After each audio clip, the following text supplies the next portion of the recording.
Hello guys, আজকে আমরা দেখব বর্তমান সময়ের কিছু ট্রেন্ডিং পোস্ট। আর পোস্টের চেয়েও বেশি দেখব সেই পোস্টগুলোতে কমেন্ট করা কিছু কিংবদন্তি মানুষের কমেন্ট। চলুন তাহলে আর কথা না বাড়িয়ে শুরু করা যাক। ঘুমের ওষুধ খাওয়ানো হয়েছিল তাই ওরা খেলতে পারে নাই ভাই। আর মনে হয় পাশা হয়েছিল সেদিন রুমে, আর বাকিটা কি করছে না করছে আই জানি না। দয়া অভিজিৎ, খোঁজো খোঁজো, কিছু একটা হয়েছিল সেদিন। আমাদের উচিত জুলাইয়ের মতো আন্দোলন করে ফাইনাল ম্যাচটা আবার দেওয়া। একজন ব্রাজিল সাপোর্টারের পেছন মেরেছিল সবাই মিলে। টাকা কম থাকায় ফিফার সাথে ঝামেলা হয়েছে।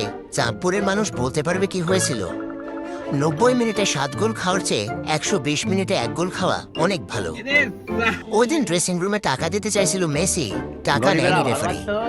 সিসি ক্যামেরা নাই, এজন্য আপাতত বলা হচ্ছে না, ড্রেসিং রুমে কিছু তো একটা হয়েছে।